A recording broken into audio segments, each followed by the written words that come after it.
आज की इस वीडियो में हम लोग वो क्वेश्चन देख रहे हैं जो कि बोर्ड एग्जाम के लिए इम्पोर्टेंट ऑब्जेक्टिव है। ध्यान से समझिए, चैप्टर को कंप्लीट करके ही ऑब्जेक्टिव को अच्छी तरह से समझा जा सकता है। इसलिए जो लोग वीडियोस को अभी तक नहीं पीछे देखे हैं वो चैप्टर के प्लेलिस्ट में जाके सारे वीडियो को देखें, बिल्कुल अच्छी तरह से समझ में आएगा। अब ध्यान से सुनिए, जैसे ये जो क्वेश्चन दिया है, in Geiger Marsden experiment, scattering experiment, the trajectory traced by an alpha particle depends on. मतलब जीजर-मार्सडेन के जो एक्सपेरिमेंट हुआ था उसमें अल्फा कण का जो रास्ता है वो किस पर डिपेंड करता है, किस पर निर्भर करता है।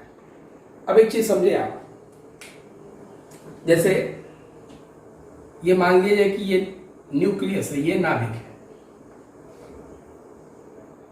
यहां से आप देखिए जो सेंटर में गया था वो जिस पथ पे गया था, जिस रास्ते पे गया था, उसी पर लौट के चला है। आपको ये मालूम है जो अधिक डिस्टेंस पे था, ये जो दूरी, इसको हम इम्पैक्ट पैरामीटर कहते हैं, हिंदी में संघट प्राचल बोलते हैं, जिसको आप बी से रिप्रेजेंट करते हैं, वो सीधे निकल गया था। और आप नीचे आते हैं तो ये इस तरह से बना था।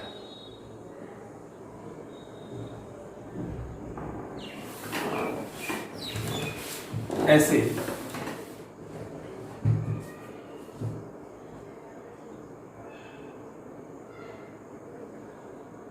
ऐसे तो आप देखिए इसका जो रास्ता यहां पे बन रहा है, ये इसके लिए b का वैल्यू 0 था, इसके लिए b का वैल्यू इतना हुआ, इसके लिए b का वैल्यू इतना हुआ, इसके लिए b इतना हुआ और इसके लिए b इतना हुआ। तो कहने का मतलब है कि किसी भी अगर हम किसी भी स्कैटर्ड माने प्रकीर्णित अल्फा कण का अगर आप रास्ता देखते हैं तो इस रास्ते की बात करें तो इस रास्ते का ये पथ का जो निर्माण हुआ है वो इसके बी पर निर्भर करता है। अगर आप देखें कि बी 0 है तो जहां से गया वहीं पर थोड़ा सा ऊपर जाने पे इस तरह से ऐसे ऐसे ये प्रकीर्णन हुआ है, तो ये बी पर निर्भर करता है, ये आप ध्यान रखेंगे। तो इसका जो आंसर होगा वो होगा सी, इम्पैक्ट पैरामीटर। ध्यान दीजिए, अगला क्वेश्चन हम लोग देखते हैं।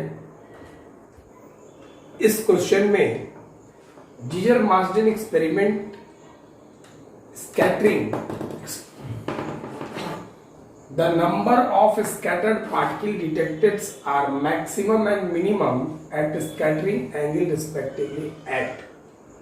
मतलब इस एक्सपेरिमेंट में, इस प्रयोग में आपसे पूछ रहा है कि अधिकतम अथवा न्यूनतम प्रकीर्णित अल्फा कण की पहचान क्रमशः किस प्रकीर्णित कोण पर प्राप्त होता है। मतलब सबसे ज्यादा आपको अल्फा कण की जो प्राप्ति होती है वो कितने डिग्री पर प्राप्त होगी और सबसे कम कितने डिग्री पर प्राप्त होती है प्रकीर्णित कोण पर, तो वही आपको स्कैटरिंग एंगल पर वही आपको बताना है।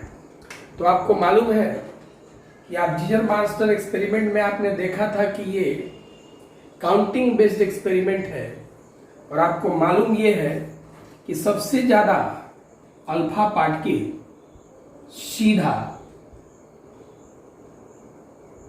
निकल जाते हैं और सबसे कम अल्फा पार्टिकल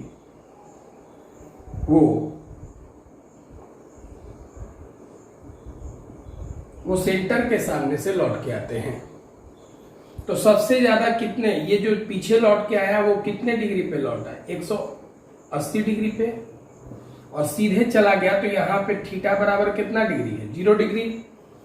तो सबसे बड़ा सबसे ज्यादा आपको कितना डिग्री पे मिला? 0 डिग्री पे। और सबसे छोटा सबसे ये कम होता है तो सबसे कम कितना डिग्री पे मिला? 180 डिग्री पे। तो मैक्सिमम हुआ 0 डिग्री और मिनिमम हुआ 180 डिग्री क्रमशः है। तो मैंने पहले वाला पहले, बाद वाला बाद में, मतलब रिस्पेक्टिवली के कारण। तो पहले कौन लिखा है? तो पहले लिखा है मैक्सिमम। तो मैक्सिमम आपको मैक्सिमम मिला कितने डिग्री पे? 0 डिग्री पे। और सबसे कम कितना मिलता है? मिनिमम कितना पे? 180। तो 0 और 180 ये फर्स्ट ऑप्शन है, ध्यान देंगे। अगला क्वेश्चन देखते हैं। इस क्वेश्चन में लिखा है कि जीजर मार्सडन एक्सपेरिमेंट में हेड ऑन कॉलिजन के लिए इंपैक्ट पैरामीटर क्या होना चाहिए? माने संघट प्राचल का मान सम्मुख संघट के लिए क्या होना चाहिए? संघट कॉलिजन टक्कर। फिजिक्स की भाषा में हमने पहले में भी बताया था कि टक्कर का मतलब केवल यही नहीं, टकराना ही नहीं होता है। मोमेंटम चेंज को भी हम लोग कॉलिजन कहते हैं। मोमेंटम चेंज अगर बिना टकराए हुए, बिना कांटेक्ट के, बिना संपर्क के ही मोमेंटम चेंज कर जाता है, संवेग बदल जाता है, मोमेंटम बदल जाता है, तब भी हम इसे कॉलिजन कहते हैं। मोमेंटम मास इनटू वेलोसिटी होता है, ध्यान रखेंगे। तो अब देखिए, मास इनटू वेलोसिटी,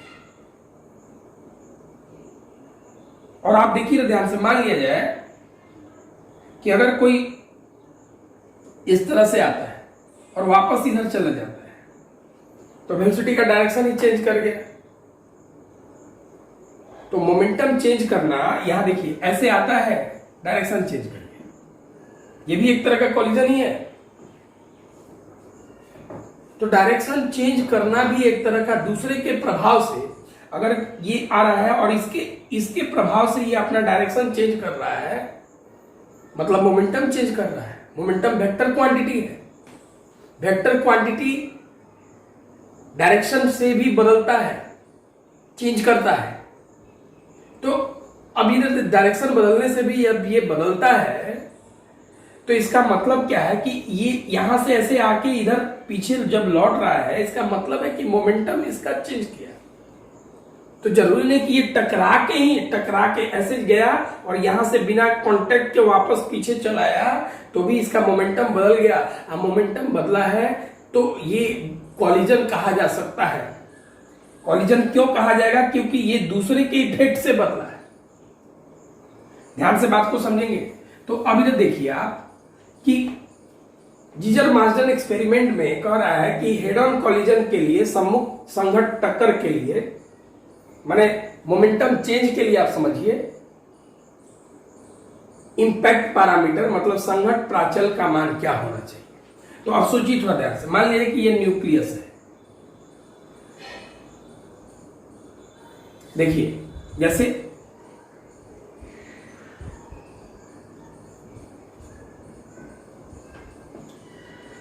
यहां से ये आया और ये पीछे लौट गया, यहां से ये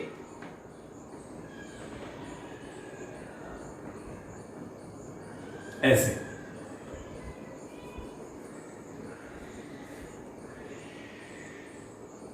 ऐसे,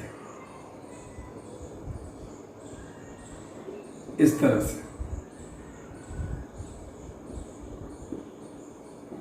अब देखिए ये सब अपना डायरेक्शन चेंज कर रहे हैं, मतलब ये सब का मोमेंटम चेंज कर रहा है। तो ये देखिए ध्यान से, तो ये तो कहने का मतलब है, तो अब आप क्या बोल सकते हैं, ये जो बी है संघट प्राचल इंपैक्ट पैरामीटर, ये बी को बोलेंगे आप अधिक, ये मैक्सिमम बी है। तो कहने का मतलब है ये जो है मैक्सिमम बी है, लेकिन अब इसको आप क्या बोलेंगे, इसका बी तो 0 है, तो क्या केवल 0 पर ही मोमेंटम चेंज हुआ है कि ये इसका भी कुछ डायरेक्शन चेंज है, इसका भी कुछ डायरेक्शन चेंज है, ऐसे आया ऐसे गया, इसका भी कुछ डायरेक्शन चेंज है कि नहीं है? तो इसका मतलब ये है कि ये भी जो है हेड ऑन कॉलिजन की कंडीशन को रिप्रेजेंट करता है, ये भी करता है, ये भी करता है। तो इसका मतलब है कि केवल बी का वैल्यू 0 बोलना सही नहीं है। तो अब इधर देखिए, मैक्सिमम बी मैक्सिमम होगा, तो इसका मतलब है कि ये सीधा चला गया, ये हेड ऑन कॉलिजन को सेटिस्फाई नहीं करता है, सम्मुख संघट को संतुष्ट नहीं करता है, लेकिन ये करता है। तो ये जब करता है तो इसका मतलब ये है, ध्यान रखिएगा कि इसका मतलब क्या है। इसका मतलब ये है कि आपको मिनिमम माने बी को छोटा रखेंगे। तो ये छोटा बी के लिए ये 0 है, ये बी, इसका बी छोटा है, छोटा है, छोटा है। तो छोटे बी के लिए हम कहेंगे कि मिनिमम बी के लिए, न्यूनतम बी के लिए जब बी का वैल्यू छोटा हो तो ये हेड ऑन कॉलिजन को सेटिस्फाई करेगा, और जब बी अधिक बड़ा हो जाएगा मतलब मैक्सिमम हो जाएगा तो ये सेटिस्फाई नहीं करेगा। तो इसका मतलब है कि इसका आंसर क्या होगा, मिनिमम। अगला क्वेश्चन देखते हैं। ये क्वेश्चन पूछता है कि the first spectral series was discovered by, पहला स्पेक्ट्रल श्रेणी किसने खोजा था। तो आपको मालूम है कि सबसे पहले स्पेक्ट्रल सीरीज बामर ने डिस्कवर किया था। और यही बामर क्यों डिस्कवर हुआ था, क्योंकि ये विजिबल रीजन में आता है, दृश्य क्षेत्र यही है।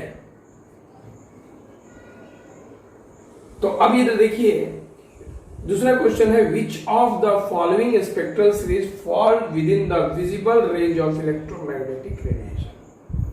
मतलब ये पूछ रहा है कि कौन से स्पेक्ट्रल श्रेणी विकिरण के दृश्य भाग में होते हैं या आता है। तो वो कौन सा है, बामर ने खोजा था और ये दिखाई देता था इसीलिए खोजा था। तो इसका भी आंसर क्या होगा, बामर। अगला क्वेश्चन देखते हैं। अभी इस क्वेश्चन को देखते हैं। The wavelength limit present in pastel series. Wavelength limit माने तरंग दैर्घ्य सीमा।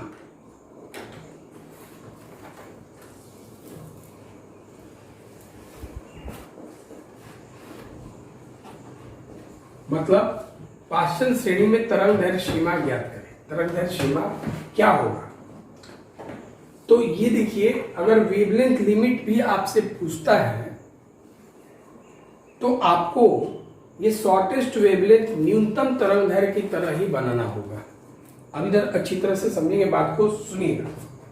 जैसे पास्टल के लिए आपको मालूम है कि 1/λ equal to r into 1/n1 square minus 1/n2 square. पास्टल में करना क्या है,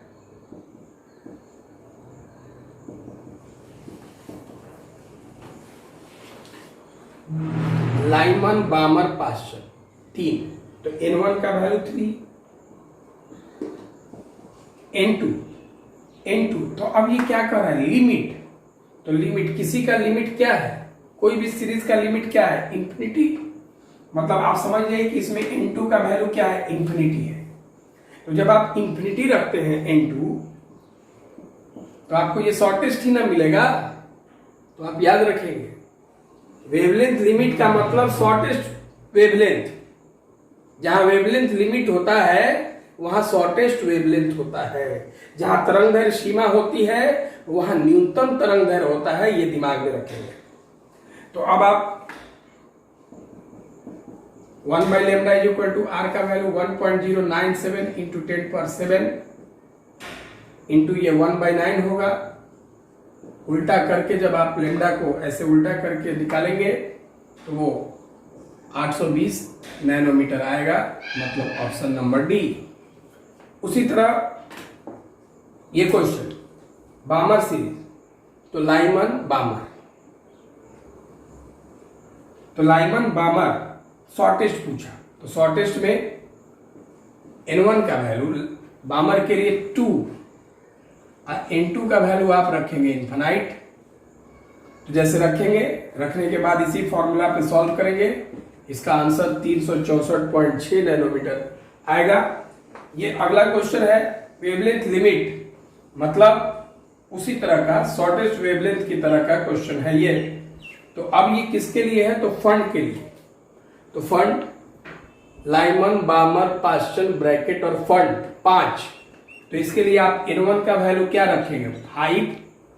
और शॉर्टेस्ट पूछा है या वेवलेंथ लिमिट पूछा है तो n2 दोनों के लिए इन्फिनाइट होगा।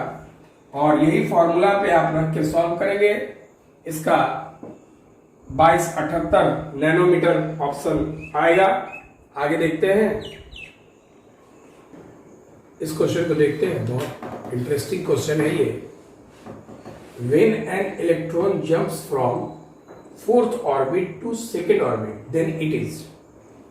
जब एक इलेक्ट्रॉन चौथे से दूसरे कक्ष में जाता है तब यह है।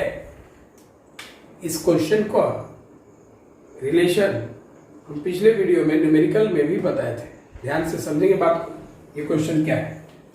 कहा है कि चौथे से दूसरे कक्ष में प्रवेश करता है। तो ये आपका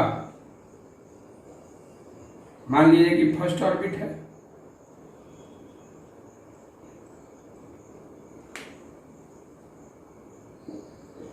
सेकेंड ऑर्बिट है,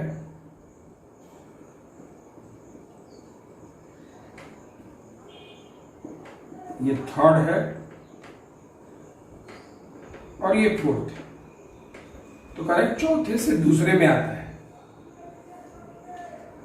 तो दूसरे में आता है तो इसका मतलब है कि दूसरे में आने का मतलब है बामर। पहला पॉइंट बामर मालूम चला। तो अब ये देखिए बामर कैसे, बामर शुरू कहां से होता है? तो बामर तो 2 में आने को करते हैं। तो 2 में कहां से आएगा? तो आपका ये जो क्वेश्चन है वो इस लाइन के लिए क्वेश्चन है। ठीक है, अब इस लाइन को पहचान करना है कि ये कौन सा है। तो बामर दूसरे में आता है तब होता है। तो दूसरे में आना हो तो 3 से आ सकता है, 4 से आ सकता है, 5 से आ सकता है, 6 से आ सकता है, 7 से आ सकता है। तो बामर के लिए ये पहला लाइन है और ये दूसरा लाइन है। इसके बाद अगर ये 5 से आता तो तीसरा लाइन होता। तो अब ये चौथे वाले को ही पूछा है। अगर ये ऑर्बिट 5 होता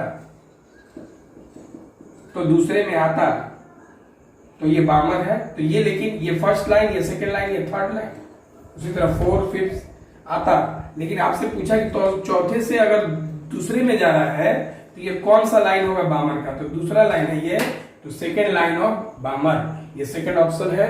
आगे क्वेश्चन देखते हैं। इस क्वेश्चन को देखिए, बहुत इंटरेस्टिंग क्वेश्चन है, इंपॉर्टेंट भी है। In Balmer series of emission spectrum of hydrogen, first 4 lines with different wavelength H alpha, H beta, H gamma, H delta.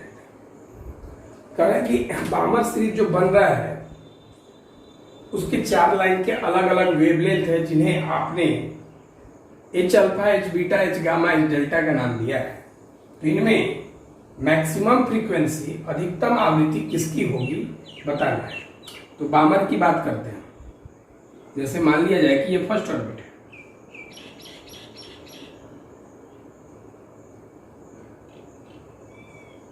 ये सेकेंड है,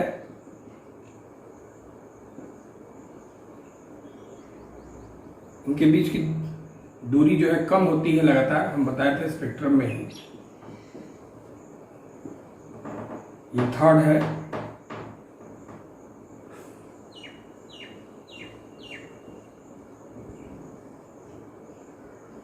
ये फोर्थ ऑर्बिट है,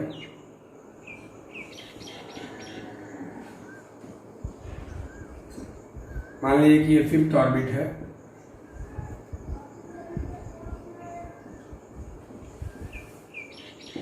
ये 6 है, उसी तरह इन्फिनिटी तक। बामर सीरीज की बात हो रही है। बामर मतलब सेकेंड में आएगा, तो सेकेंड में आएगा तो थर्ड से आएगा, इसको H अल्फा लिखा गया। फोर्थ से आएगा H बीटा लिखा गया। सेकेंड में थर्ड से, फोर्थ से, फिफ्थ से इसको H गामा लिखा गया और ये H डेल्टा लिखा गया। तो कह रहा है इसमें, अच्छा एक चीज आप देखिए, आप जानते हैं C बराबर न्यू लेमडा होता है। तो न्यू बराबर C बाई लेमडा, मतलब अगर आप इसको कांस्टेंट मान के हटा देते हैं तो न्यू इनवर्सली प्रोपोर्शनल टू 1/λ, मतलब जिसका लेमडा ज्यादा होगा उसका न्यू कम होगा, और आपको चूंकि अधिकतम आवृत्ति मतलब मैक्सिमम के बारे में सोचना है, तो इसके मैक्सिमम लाना है, इसका मैक्सिमम वैल्यू चाहिए, तो इसका मैक्सिमम के लिए इसको मिनिमम चाहिए, शॉर्टेस्ट चाहिए। इस चारों में आपको लेमडा किसका शॉर्टेस्ट मालूम चलेगा, तो आप देखिए बामर के लिए तो लेमडा के लिए अगर आप देखें तो 1/λ is equal to formula R 1/n1 square minus 1/n2 square, मतलब ये आपको मिनिमम चाहिए, ये मिनिमम चाहिए, तो मिनिमम मतलब शॉर्टेस्ट चाहिए। तो बामर है, तो बामर की बात करें तो इसमें n1 का जो वैल्यू है वो 2 है,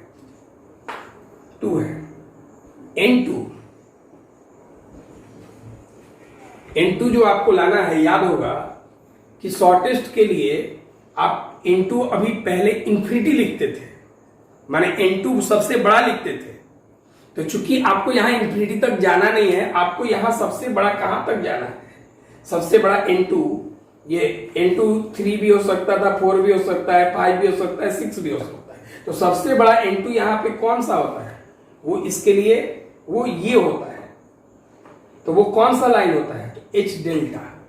तो n2 से सबसे बड़ा n2 आपको मैक्सिमम रखना हो, मिनिमम है तो n2 यहां आपको मैक्सिमम रखना है। तो जब आप n2 को मैक्सिमम रखेंगे आप यहां पर, तो मैक्सिमम, तो इसमें सबसे बड़ा n2 मैक्सिमम कौन सा किस लाइन का हो रहा है, h डेल्टा।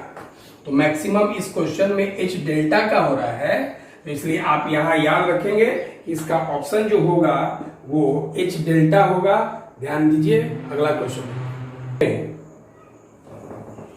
लिखा है कि हाइड्रोजन एटम यदि n बराबर 5 से n बराबर 2 में परिवर्तित करता है तो वो कौन सा कलर उत्सर्जित या इमिट करेगा, रेड, येलो, ग्रीन, वायलेट। ध्यान देंगे आप, जैसे 1/λ is equal to R 1/n1 square minus 1/n2 square, तो वो 5 से 2 में आता है, जहां आता है वो n1 है, जहां से वो n2 है, तो आता कहां है 2 पर, तो 1/λ 1.097 इंटू 10 टू पावर 7, 1/n1 की जगह 2 का स्क्वायर, n2 की जगह 5 का स्क्वायर। यहां से जब आप इसको सॉल्व करके लेमडा निकालिएगा तो ये लगभग 4300 एंगस्ट्रॉम के पास, 4348 या 50 60 जो भी हो, माने 4300 एंगस्ट्रॉम के पास इसका वेवलेंथ आएगा, जो कि लगभग ये वॉयलेट का 4000 से 8000 एंगस्ट्रॉम तक कलर्ड विजिबल होता है। उसमें ये 4300 लगभग जो है वेवलेंथ है वॉयलेट का, इट इज ऑफ वायलेट, मतलब यह इसमें से बैगनी के लगभग में है, इसलिए इसका ऑप्शन होगा डी। Thank you.